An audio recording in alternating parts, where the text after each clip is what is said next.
Welcome back in. He is an award-winning actor and a critically acclaimed playwright. With a new show at the Marsh, you'll see just how good his timing is, and ironic, as he tells us all about Takes All Kinds. Joining me now on the couch is Dan Hoyle. Thank you so much for being here. Thanks for having me. Yeah, Dan, so this show we know is political. We're not going to take sides here, but it's ironic because we just had the debate last night, right? Crazy timing. Yeah. I mean, the exciting thing about this show for me is there's a lot of rhetoric right now. There's a lot of political discussion. And what I do is I go out into the world and talk to everyday people, hear their stories, and then share those back out. And so we sort of get these personal stories of how people are living all across the country. And people's personal stories are always more complicated, and it kind of cuts through the talking points, and you hear these personal stories and you relate to them. Yeah, of course. So today, when I was researching you, I was like, journalistic theater, which is technically your category. What does that even mean? What is journalistic theater?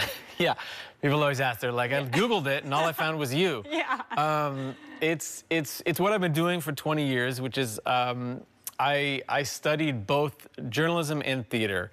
So I like combining them. So I go out into the world with a question. I set up interviews in advance, but I also find people in all types of places.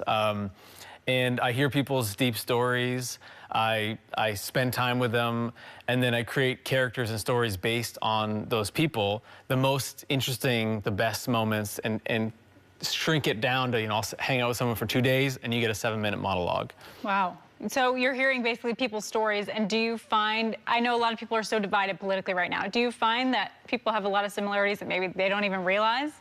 Yeah, and it's also just, it's complicated, and people are contradictory and surprising. For example, I was in a bar in Florida, and a guy brought out his beer to me, and he said, here your beer, burger's on its way. And I was like, whoa. And he said, why are you so happy? And I said, well, I've just been out I got to get out and talk to people. And for me, kind of talking to people is the way I've been healing sort of post-pandemic. And he looked at me and he said, well, you got a hippie here. Definitely got a hippie.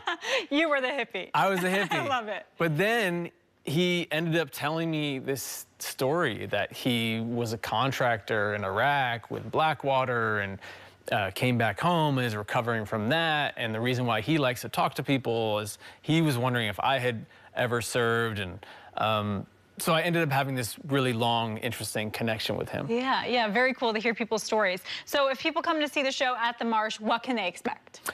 They can expect a series of scenes, character portraits from kind of the purple places in this country.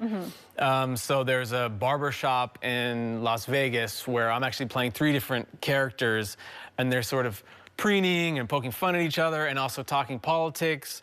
I profile organizers who are registering people to vote in Atlanta and how difficult that is, but also how hilarious it is.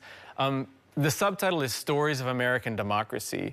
And part of what I love about this show is it shows that democracy is fun.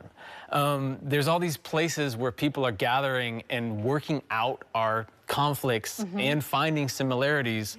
And you get that on stage, and you see you feel like you're meeting actual people. Yeah, and it seems like you do a really good job of turning into those people. I see you put your hair up, you have it down, you have different facial expressions. It's so cool.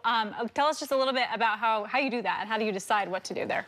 Yeah, so I spend a long time in front of a mirror. I first listen. I do a lot of audio recordings, less video recordings. I feel like when I'm doing audio, I can be really present with them, pay attention to how people are not just talking to me, but their environment. So you kind of get the sense of you're a fly on the wall.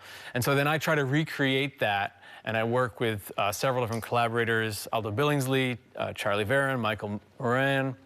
And then I do tons of workshop performances, and you see in the moment when audiences you can feel it when they're like, whoa, we feel like we're meeting these different people. So you kind of get like a chance to go to all these different places. We're, in rural Missouri, we're in South Carolina, in a 70-minute show.